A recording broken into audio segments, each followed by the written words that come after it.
आज चलिए हम लोग टेंथ क्लास के ग्राफ बनाना सीखेंगे। ये क्वेश्चन एग्जाम में 5 नंबर के जरूर पूछता है, हर साल पूछता है, हर एग्जाम में पूछता है मैट्रिक के। तो चलिए हम लोग देखते हैं इसे कैसे बनाया जाता है। तो देखिए, इसे बनाने के लिए आपको कुछ नहीं करना होगा। आप ऐसा दो समीकरण दिया होगा, पहले आपको पहला को समीकरण 1 मान लेना है और दूसरा को समीकरण 2 मान लेना है। और हम लोग तब लिखेंगे समीकरण 1 से, तब हम लोग लिखेंगे क्या, समीकरण 1 से, समीकरण 1 से लिख देंगे। उसके बाद जो समीकरण 1 होगा यहाँ पर उतार देंगे। 2x प्लस 3y बराबर 17 है। मैं गारंटी के साथ आपको यह बोल देता हूँ पहले ही कि अगर आप ये वीडियो अंत तक देख लेते हैं तो आपका ग्राफ एग्जाम में 5 नंबर का नहीं छूटेगा। आपका 5 नंबर ग्राफ के लिए रखा हुआ है आपके एग्जाम में। तो चलिए हम लोग ज़्यादा देर नहीं करेंगे और क्वेश्चन जल्दी से हल करेंगे। तो देखिए, इस समीकरण को ले लेंगे, तब हम लोग एक सारणी बना लेंगे। यहाँ पर सारणी बना लेंगे। आपको जस्ट कॉपी में ऐसे ही बनाना है। सारणी बनाएंगे जिसमें कोई 3 डिब्बे वाला सारणी बनाता है, कोई 2 डिब्बों वाला सारणी बनाता है। तो हम लोग 2 डिब्बों वाला सारणी बनाएंगे कि जल्दी से क्वेश्चन हल हो जाए। तो चलिए हम लोग 2 डिब्बों वाला सारणी बना लिए। इसके बाद हम लोग क्या करेंगे, देखिए इसमें अगर x के स्थान पर कोई भी अंक रख सकते हैं आप, लेकिन ऐसा अंक रखेंगे कि अगर y का मान निकले वो बटा में ना दशमलव में निकले। तो हम लोग x के स्थान पर कुछ ऐसा ही मान रखेंगे अपने मन में सोचकर। अगर देखिए यहाँ पर सोचेंगे 0 रखेंगे तो 0 गुणा होगा और उस साइड जाएगा तो घटेगा, तो 17 ही बचेगा। और जब 17 बचेगा तो 17 3 से कटता नहीं है, तो ये तो बटे के रूप में आ जाएगा। इसलिए यहाँ पर कौन सा ऐसा अंक रखे कि उस साइड भेजेंगे x के स्थान पर या y के स्थान पर, आप कहीं पर भी रख सकते हैं वह मान। तो यहाँ पर कौन सा ऐसा अंक रखे कि उस साइड भेजने पर 3 से वह पूरा पूरा भाग लग जाए या y वाला अंक से पूरा पूरा भाग लग जाए। तो इसके लिए हम लोग यहाँ पर 1 रखेंगे और उस साइड देखिए भेजेंगे तो घटेगा, तो 15 बचेगा। तो 15 3 से तो कटता है, तब हो जाएगा काम हमारा। तो हम लोग रखेंगे, जब लिखेंगे जब x बराबर 1, क्योंकि 1 से x में गुणा करेंगे, x के स्थान पर 1 रखेंगे। और देखिए x के स्थान पर 1 रख दिए हैं और गुणा करेंगे तो 2 होगा और 3y बराबर 17, और उस साइड जाएगा तो घटेगा। तो 17 में से 2 घटेगा तो बचेगा 15। तो 3 5 15, देखिए पूरा पूरा कट गया है। ना दशमलव में आना चाहिए ना बटे के रूप में आना चाहिए। अगर आ जाता है तो क्वेश्चन बनेगा, लेकिन बड़ी कॉम्प्लिकेटेड होता है। तो चलिए हम लोग x के स्थान पर, देखिए इस सारणी में वही लिखना है। जब x के स्थान पर जो रखे हैं, x के स्थान पर क्या रखें 1, तो लिख देंगे x के स्थान पर 1। और 5 के स्थान y के स्थान पर क्या आया हुआ है 5, तो लिख देंगे 5। अब चलिए हम लोग फिर 2 बार रखना होगा, क्योंकि 2 सारणी में 2 डिब्बा बनाए हैं। सोचिए, सारणी में हम जब 2 डिब्बे बनाए हैं तो 2 बार रखना होगा। x के स्थान पर रखिए या y के स्थान पर रखिए, आपको जहां पर रखना चाहते हैं वहां पर रख सकते हैं। लेकिन जब x के स्थान पर रखिएगा तो y का मान बटे में नहीं आना चाहिए, जब y के स्थान पर रखिएगा तो x का मान बटे के रूप में नहीं आना चाहिए। तो हम लोग देखिए यहाँ पर क्या रख सकते हैं, फिर सोचेंगे कि यहाँ पर क्या रखेंगे कि y का मान बटे के रूप में ना आए। तो यहाँ पर हम क्या रख सकते हैं, 1 रख कर देख लिए हैं, 1 नहीं रख सकते हैं दोबारा। तो हम लोग 3 देखते हैं, तो 3 दूनी 6 होता है, उस साइड जाएगा 6, 6 इस साइड आएगा तो और घटेगा तो बचेगा 11। तो 11 तो रख नहीं सकते हैं, 11 तो 3 से कटेगा नहीं। तो हम लोग क्या रख सकते हैं, यहाँ पर देखिए 3 4 दूनी 8, 8 घटेगा तो 9 बचेगा। 9 3 से कटता है तो हम लोग 4 रख सकते हैं। x के स्थान पर 4 रख सकते हैं, तो x के स्थान पर 4 रख देंगे। जब x के स्थान पर 4 से गुणा करेंगे 2 में और y बराबर 3 है, 3y है, सॉरी 3y है और बराबर 17 है। यहाँ पर 4 दूनी 8 होगा और 3y बराबर 17, तो उस साइड जाएगा 8 तो घटेगा, 17 में से 8 घटेगा तो बचेगा 9, 3 से कट जाएगा तो कटेगा तो बचेगा 3। तो हम लोग क्या क्या रखें, x के स्थान पर y रखे हैं, तो इस डिब्बे में वही अंक रखना होगा। x के स्थान पर 4 ही रखना होगा हमें, x के स्थान पर 4 ही रखना होगा, और y के स्थान पर 3 रख देंगे। देखिए y के स्थान पर 3 रखेंगे, रख दिए। अब उसके बाद देखिए 2 डब्बे बनाए थे, दोनों डब्बे भर गए हैं। अब हम लोग समीकरण 2 का काम करेंगे। जब दोनों डब्बा भर जाएगा तो समीकरण 2 बनाएंगे। तो अब यहाँ पर देखिए ले लेते हैं समीकरण 2, बीच में एक डिवाइडर लाइन पार कर दूसरा समीकरण लेते हैं। समीकरण अब लिखेंगे पुनः लिख लीजिएगा, पुनः समीकरण 2 से, पुनः समीकरण 2 से, 2 से यहाँ पर 2 होगा। तो इसमें दिया हुआ है 3x - 2y = 6। तो हम लोग ले लिए हैं। अब देखिए फिर सारणी बनाएंगे। आप लोगों को सबसे पहला काम यही करना है, सारणी बनाना है। देखिए सारणी बना लेंगे 2 डब्बे वाला। अगर 3 डब्बे वाला भी बनाएंगे तो देखिए कोई बात नहीं, आंसर वही आएगा और ग्राफ वही खिंचाएगा। सिर्फ बात इतना हो जाता है कि उसमें टाइम अधिक लगता है। तो चलिए हम लोग अब यहाँ पर x के स्थान पर या y के स्थान पर कहीं पर रख कर हम लोग जल्दी से क्वेश्चन बनाने का कोशिश करेंगे। तो जब देखिए हम लोग x के स्थान पर कुछ ऐसा ही अंक रखेंगे कि उस साइड भेजने पर 2 से कट जाए। तो देखिए x के स्थान पर अगर हम 0 भी रख सकते हैं, 0 रख देंगे तो 3 × 0 = 2y = 6। तो 0 हो जाएगा यहाँ पर और 2y = 6। 0 उस साइड जाएगा तो घटेगा, 6 में से तो 6 ही बचेगा और 6 2 से कट जाएगा 3 बार में। तो y बराबर हो जाएगा -3। देखिए माइनस इस साइड से उस साइड चला जाएगा। जब अंक के साथ माइनस जाएगा तो प्लस हो जाता है, जब अंक के साथ नहीं जाता है तो वह प्लस या माइनस नहीं होता है। तो चलिए हम लोग देखते हैं।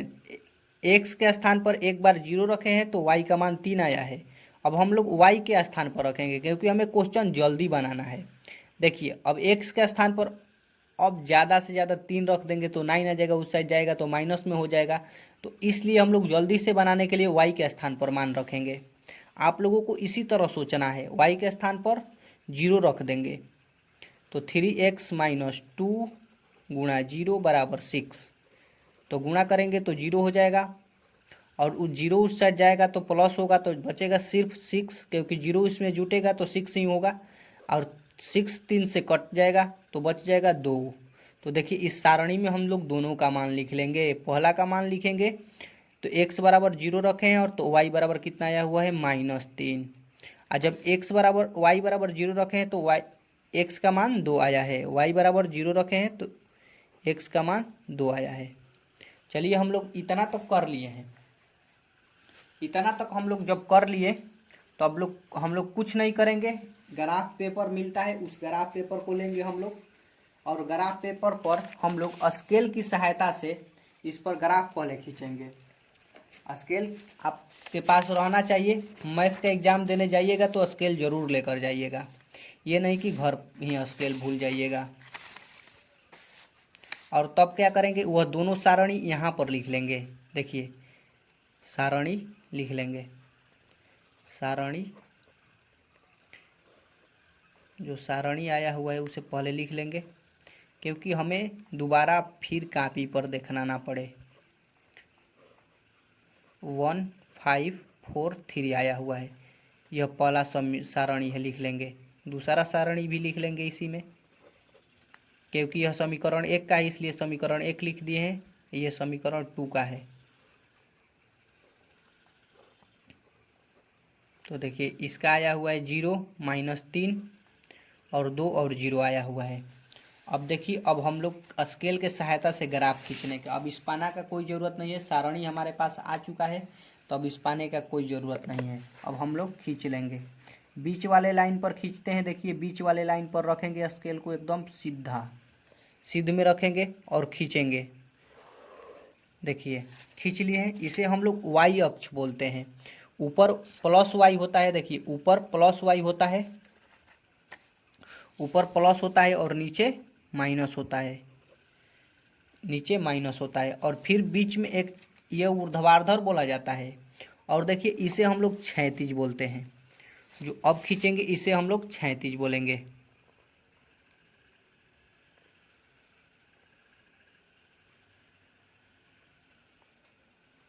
सीध में होना चाहिए, आपको देख लीजिएगा, सीध में एकदम खींचिएगा।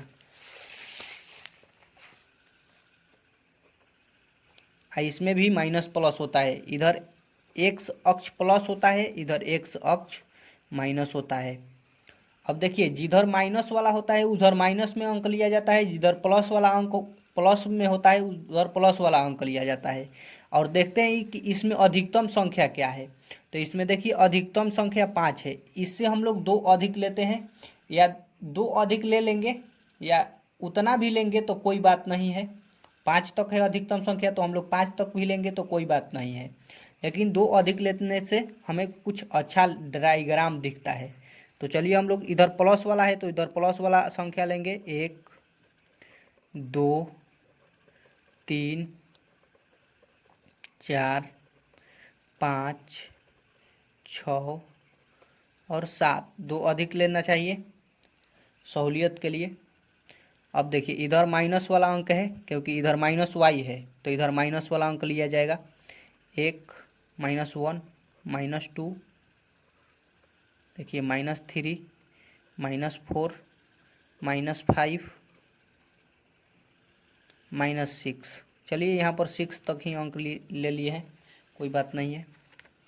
इधर देखिए प्लस वाई है तो इधर प्लस वाला अंक लेंगे, +1,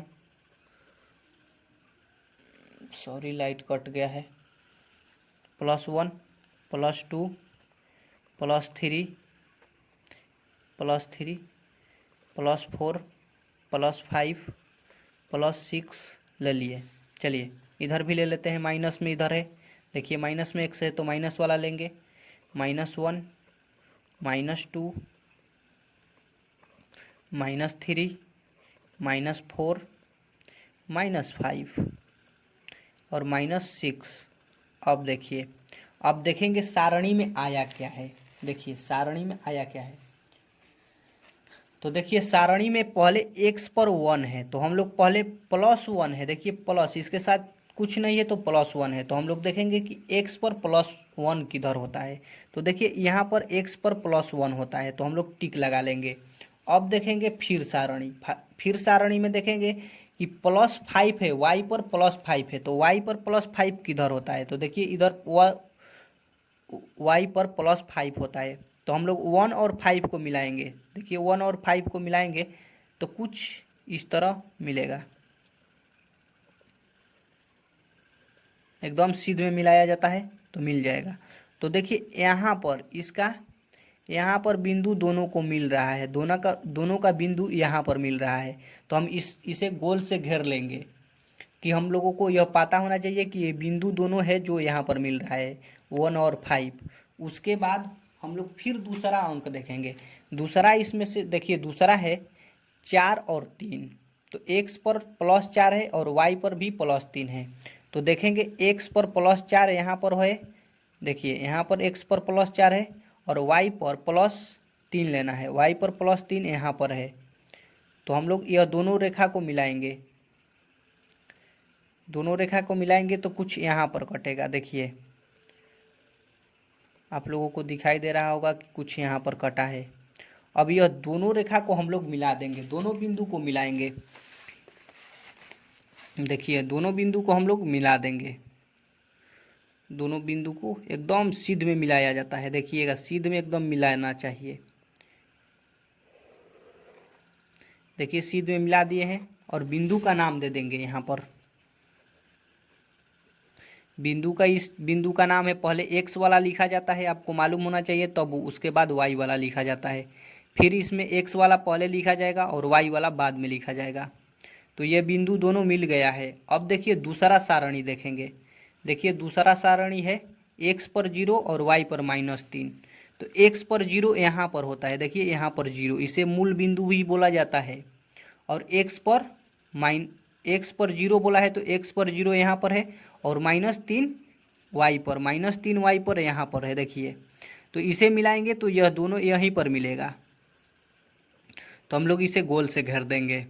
उसके बाद हम लोग फिर देखेंगे तो देखिए x पर 2 है और y पर 0 है, तो x पर y पर 0 यहीं पर होता है और x पर +2 है, तो यहाँ पर x पर +2 है। अब इस दोनों रेखा को हम लोग मिलाएंगे, इस दोनों रेखा को हम लोग मिला देंगे। देखिए कुछ इस तरह का आपका रेखा मिल जाएगा। अब हम लोग इस बिंदु का भी नाम दे देंगे। इस बिंदु का नाम है, पहले x वाला लिखा जाता है उसके बाद y वाला, इसमें पहले x वाला लिखा जाएगा उसके बाद y वाला लिखा जाएगा। देखिए यह रेखा दोनों कहाँ मिली है, 4 और 3 पर। 4 और 3 पर जब मिली है तो हम लोग इसका आंसर हो जाएगा, इस समीकरण का आंसर हो जाएगा 4 और 3। इस ग्राफ का आंसर हो जाएगा, x और y अक्ष का आंसर हो जाएगा 4 और 3। इसका आंसर आ चुका है और ग्राफ खींचा गया है, क्योंकि यह दोनों रेखा देखेंगे कहाँ पर कटी है। तो देखिए यह दोनों रेखा यहीं पर कटी है, तो इसका आंसर यही हो जाएगा। तो आप लोगों को मैं आशा करता हूँ कि आप लोगों को ग्राफ खींचना आ गया होगा। और देखिए आपका 5 नंबर रखा हुआ है, ग्राफ में आपका 5 नंबर रखा हुआ है। आप लोग ऐसे ही 2-4 ग्राफ बनाने का कोशिश कीजिएगा। अगर आपको बनाना नहीं आएगा तो कमेंट जरूर कर पूछ लीजिएगा। इस वीडियो को अंत तक देखने के लिए थैंक यू।